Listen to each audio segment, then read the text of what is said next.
This election is no longer about the old guy that's in the White House now. I no longer care. Doesn't matter to me anymore. Donald John Trump cannot be allowed back into the White House. The rights of black folks, forget that. You're now voting for your life. Y'all better vote for your lives in November. I'm gone. Y'all be good. Rachel Maddow is either the biggest liar in the world or she's an absolute ignoramus. Yes, she could be both, of course. But see, she's not dumb. She really isn't. She's smart. So she spent her time on her MSNBC show last night lying, like really bad lies, like dastardly lies, like dangerous lies, lies that could, in fact, inspire violence in this country. Look at what Rachel Maddow told her audience in describing the Supreme Court decision yesterday that just affirmed that presidents have a certain amount of immunity for their official acts in office, something that we've known for, hundreds of years. When the Supreme Court decided yesterday that Joe Biden cannot take these unprecedented moves that no president has ever dreamed of doing in 240 years and sticking his Justice Department on his political opponent and trying to jail him for his official acts while he was president. Well, Rachel Maddow decided that it was time to light her hair on fire and lie to her viewers. Take a look. And given that the hypotheticals over the course of these arguments, as you rightly pointed out, included things like, can the president assassinate a rival? I think we have to look at the Supreme Court's affirmative answer to that. Yes, you can, with as much seriousness as it deserves. I mean, this is a death squad ruling. This is a ruling that says that as long as you can construe it as an official or quasi-official act, you can do absolutely anything. Absolutely anything, and never be held accountable, not only while you are president, but forever. All right. So it's just a lie. That's the only way to put it. The only way to put it is a lie, because our founders discussed this. Again, she's not stupid. So the only reason you bring this kind of disingenuous obfuscation, this kind of rhetoric to your viewers is to churn them up and get them so pissed off and so terrified that they'll do anything to keep Donald Trump from being president. The founders contemplated all of this. We were coming off of a monarchy. We tried for about 10 years the Articles of Confederation. It was determined that we needed an executive office, a strong executive office. They even contemplated creating a monarchy, but they didn't want to do that. They just came from a king. They knew what could happen with a king and a royal family. It's one of the reasons why George Washington ended up being the model for the presidency, because he had no children that would inherit his throne. Did you know that? Yeah. So when they were fashioning the executive branch, they recognized that they were giving this person a huge amount of power, unaccountable power. Well, unaccountable except for one thing: impeachment. That's why we have impeachment. That's why when impeachment is used for political purposes, a lot of us get pissed off, because that's not how you're supposed to use impeachment. Impeachment is supposed to be an emergency cord that you pull for drastic situations. Treason, bribery, high crimes and misdemeanor. That's accountability. Now, you may think that Congress and the Senate hasn't been exercising their due responsibility with regard to impeachment. That's fine. There's remedies for that too. Vote in a new Congress, vote in a new Senate. But the remedy is there and the accountability is there. Rachel Maddow just doesn't like it. Joe Biden just doesn't like it. The left doesn't like it. Why? Because they were using the law as a political weapon against their opponent. See, you're a problem to them right now. You still have a say in how things are run in this country. And you gave them a huge wake-up call in 2016 because you didn't do what they told you to do. They said, you got to vote for Hillary Clinton. You can't vote for Donald Trump. He would be a disaster. He would be awful. No one takes him seriously. It's a laughingstock. The person is dangerous. He's unhinged. He's not qualified. Meanwhile, Hillary Clinton is the most qualified person ever to run in the history of our republic. You've got to vote for Hillary Clinton. In fact, you're going to vote for Hillary Clinton. It's election night, and the New York Times says that it's a 98% locked in a surety that Hillary Clinton will win the presidency. Look at the montages of all the people, just like Rachel Maddow and George Clooney and Bill Maher and Barack Obama and all the celebrities saying, Donald Trump's never going to win. It's never going to happen. It's never going to happen. He's never going to happen. And then it happened because of you. Boy, you really pissed them off. You're a real problem. And so now they can't let you do that to them again. They can't let you vote for Donald Trump. So what do? Well, they're going to throw him in jail. They're going to throw him in jail. They're going to convict him of crimes. They're going to remove his name from the ballot because we can't have a felon on the ballot. We can't put up a better candidate. We can't make the case why our guy's better than Donald Trump. We can't actually win on the issues. So we're just going to use the judicial system. We're going to use the courts. We're going to use the criminal justice system to meddle in the election and remove Donald Trump as an option for you. And it all came crashing down yesterday. All of it. And that's why you're seeing the reaction. It's, in fact, the reaction that you're seeing and how over the top it is to the Supreme Court affirming a pretty reasonable understanding of immunity for the executive branch of our government. The over-the-top reaction confirms how political all of these prosecutions have been. Even though they've denied it, it confirms it. Because now they're terrified, not just that you will do what you want to do, which is vote for Donald Trump, but they're also terrified, and they're raising the specter of Donald Trump winning the presidency and then having immunity and no accountability. He can do anything, and that's why this is a death squad ruling.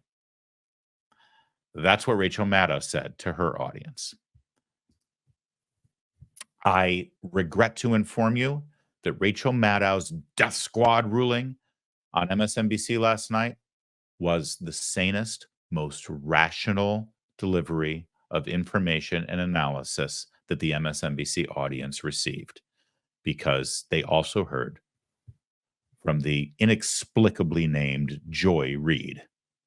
Watch this. They repeatedly talk about bold and decisive action. Yeah. Well, what bold and decisive action do they have in mind? Probably the exact same bold and decisive action the Heritage Foundation has in mind. Heritage Action has in mind. Leonard Leo has in mind. Steve Bannon has in mind. And what I think they're saying to the American people is that if this Leonard Leo 6, get our preferred president back, we are going to encourage him to break the boundaries of the law, to push it to the limit, to feel free to even use violence, to use mass incarceration. Go ahead and do those camps. Do whatever you need to do to take the bold and decisive action that we repeatedly have said is necessary for the function of the presidency to get the agenda done. And we'll protect you, and we'll let you know, Donald Trump, when you've gone too far. And only then will you be stopped. This is a clarion call to every American. By the way, that debate is like 34 felony counts old, and it does not matter anymore. All that matters is that you do not allow the person back into office who will use this power that he's been given by this court, this imperial court, to implement that agenda they wrote down and published because they know that no one will stop them except voters. It doesn't matter if Biden is old. It don't matter. It don't matter if he's old. What matters is that the other guy wants to be a king, and this court has said, yes, you are a king, and we are the king's hand. And together, the 7 of us will rule this country. You got to love it when the expert political analyst on MSNBC quotes Game of Thrones. That's what's happening right now. I want to tell you, what you just saw from Joy Reid, that was actually her most temperate, sort of pulled back, reasoned approach to her analysis on the Supreme Court decision. I want you to see Joy Reid unplugged when she took to social media, not on cable news. This is just her social media feed, and gave her unabridged interpretation of the Supreme Court ruling. And by the way, they're all using, all of them, from Rachel Maddow to Joy Reid to Joe Biden, they're all using the dissenting opinion, the minority opinion written by Sonia Sotomayor, is she lost 6-3, and they're all saying, well, this is the reality, this is the truth. No, maybe she's wrong, considering she's on the dissenting side of this opinion. That doesn't stop them. Here's Joy Reid, unplugged, as I said, unvarnished, and, well, unmade up, apparently. Sorry about that, but this is what she looks like without the makeup. And something interesting also will occur here as you watch. You saw how she was talking on MSNBC to Chris Hayes. She had a certain vocal quality, a certain accent, a certain delivery. For some reason, when she goes on social media and she's not under the lights with the camera, she talks differently. I wonder why that is. Here, watch. This election is no longer about the old guy that's in the White House now. Like, all the op-ed pages and the New York Times can run around and opine about, what Joe Biden should do. And, y'all have fun with that. Enjoy yourselves, intellectual thought leaders. I no longer care. Doesn't matter to me anymore. It's above me now. It's above me now. There's a Waffle House next door. There's a Best Western next door as well. It's above me now. It's above Joe Biden now. Don't care about Joe Biden's age, infirmity, that he shuffle when he walk. I don't care. He could be seated for the rest of from now to election day and never get up off a chair. He could sit down. He could roll around in a wheelchair. He could be on a skateboard, seated. I don't care. Donald John Trump cannot be allowed back into the White House, because if you combine that madman with this court, two of whose members are insurrectionists one of whom flew an upside down flag at his home and blamed it on his wife, who's also crazy. The other of whom's wife literally was part of the insurrection. And they ruled in this. They put themselves in the Leonard Leo 6. They went ahead and ruled on this with no shame. You combine this court, two of whose members are going to immediately resign, and put 30-year-olds in there, including probably the guy who wrote the opinion in the Beaters case, meaning that Beaters should be able to get machine guns, which, by the way, they have now arrogated to themselves the power to decide all federal rules. Everything, whether your plane that you fly in is safe, how much carbon can be in the atmosphere, how much filth can be in your water. They said agencies that have experts can't decide that. They will decide that. So they are kings, and Trump is king. You put him in the White House, combined with this court and a Republican House and Senate, we're done, y'all.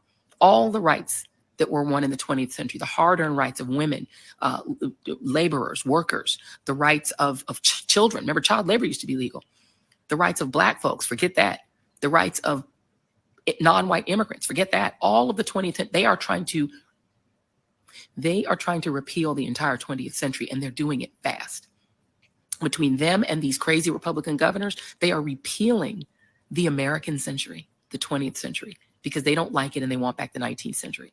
The century when super rich white men, unchecked and untaxed, amassed great wealth, passed it down with no taxation to their descendants, and pretended that they had earned it on their own, that they were just masters of the universe. They want that era back. They think that the 20th century was an abomination, and they are dismantling it.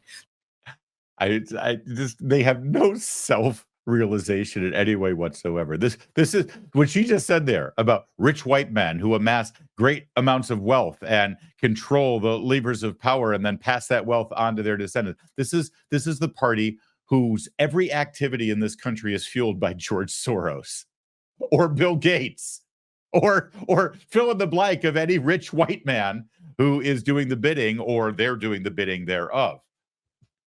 There's absolutely no self-order. But I told you, it's unhinged. We told you at the beginning of our program today that this is Democrats and the media completely melting down, collapsing before our eyes. This is it. Now, in the media and on MSNBC land over in Joy Reid territory, they've decided to turn this into what amounts to screaming fire in a crowded theater and causing panic among the left, because that's all they've got left.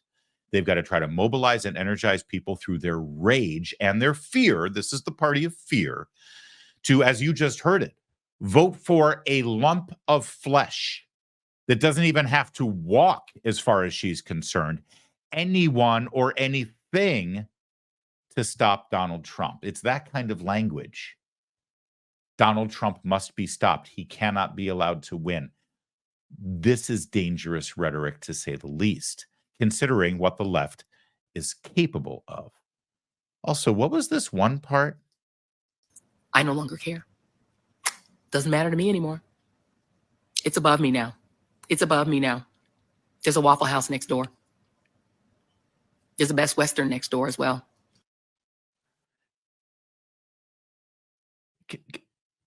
I'm not like playing this up. I'm so incredibly confused by that.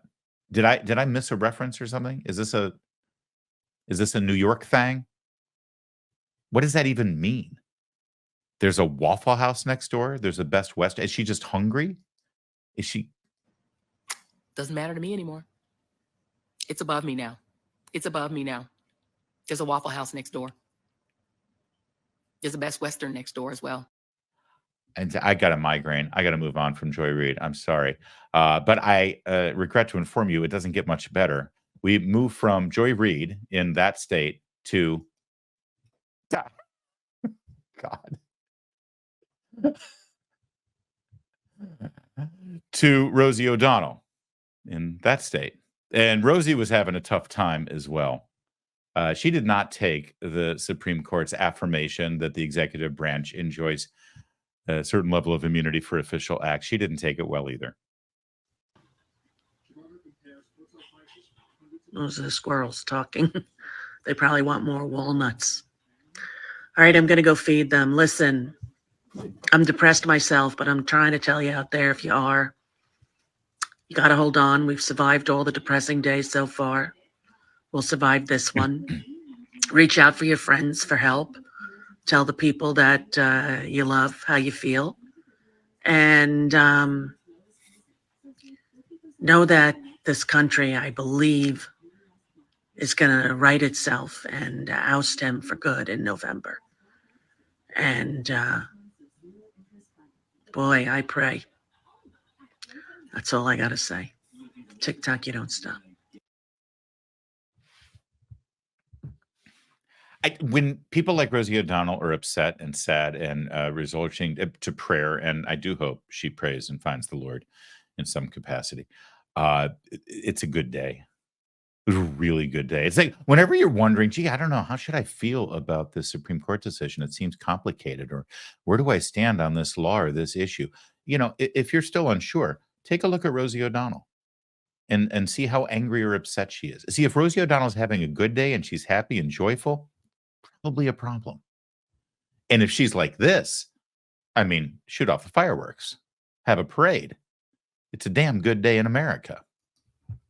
Now, I've been crapping on MSNBC quite a bit here in this segment, so let me give them some due. Not in prime time yesterday, not in the immediate reporting afterwards or anything like that. No, but at 6 a.m. today, at 6 a.m. on MSNBC, for a minute and a half of glorious television broadcasting, you had one guy on MSNBC actually deliver reasonable, thoughtful, intelligent insights. One guy at 6 a.m.